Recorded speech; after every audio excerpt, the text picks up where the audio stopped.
Welcome everyone. I am here to review the new Paul Dano vehicle, Dumb Money. Alright, I'm going to be straight up. I know absolutely nothing about Wall Street, stock exchange, the lingo, and stuff like that. So, I was hoping it was going to be one of those movies that didn't use all the lingo constantly. Because if you remember back in 2015, we had The Big Short, which was about Wall Street.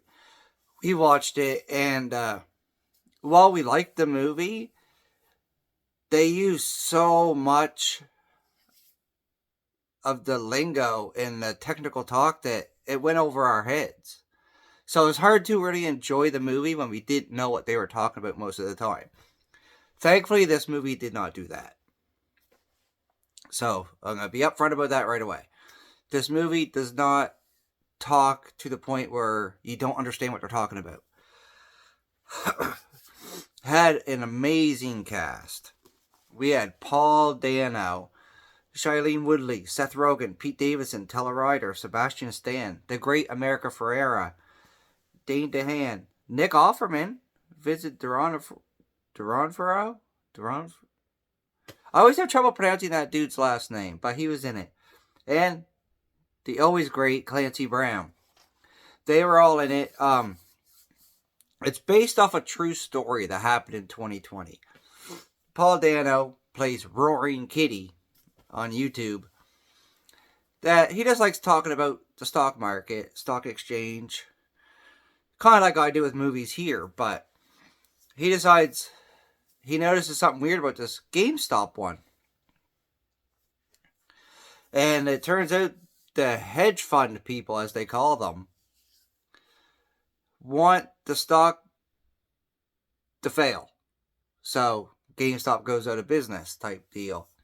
So when Roaring Kitty starts talking about this stock, his followers start buying stuff, and it shows some of the people, like America Ferrera played one of them.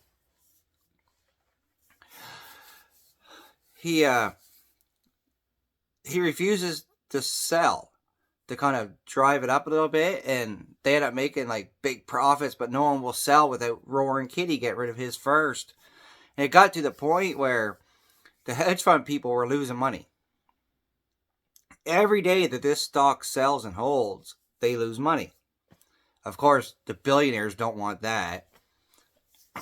So Sebastian Stan, his character, and his partner decide to stop the option to buy, which is illegal.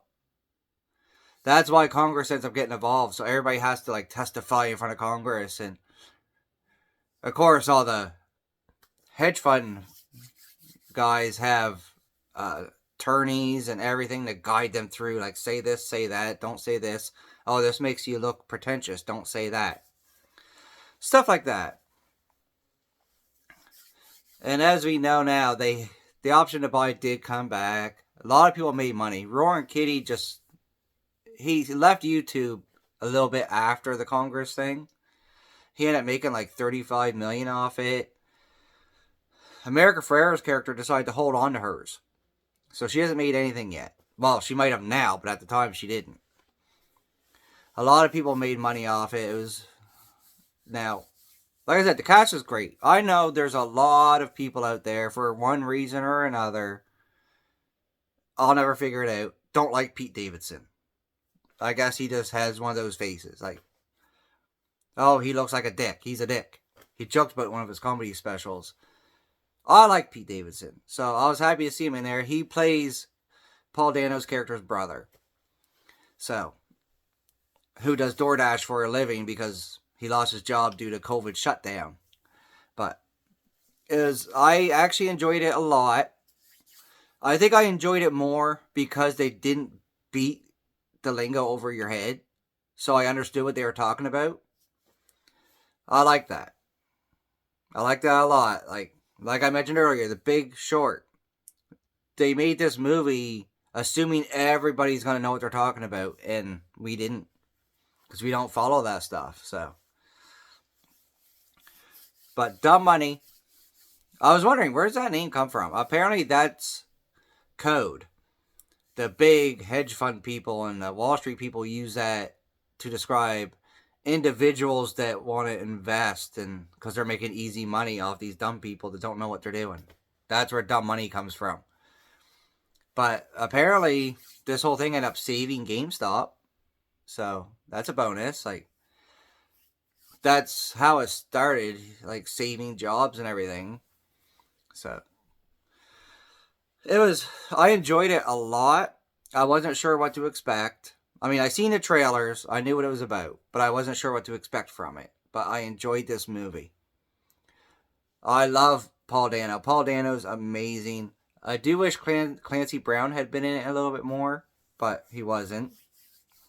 Nick Offerman wasn't in it much either. He played one of the hedge fund people. As did Seth Rogen. It was so good. I'm not going to put it on the masterpiece level, but I did enjoy it a lot more than I thought I was going to.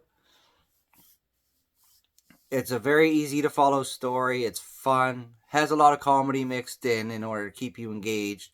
And obviously it's Hollywood. So, while based on a true story, I imagine they took some liberties with it. I don't think everything that happened in the movie happened in real life.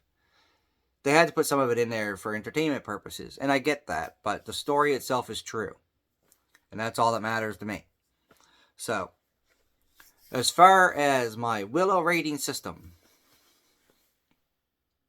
I'm going to give this movie, I do a drum roll, but I don't have drum set or anything, so I'm going to give this 4 Willows out of 5. That's right.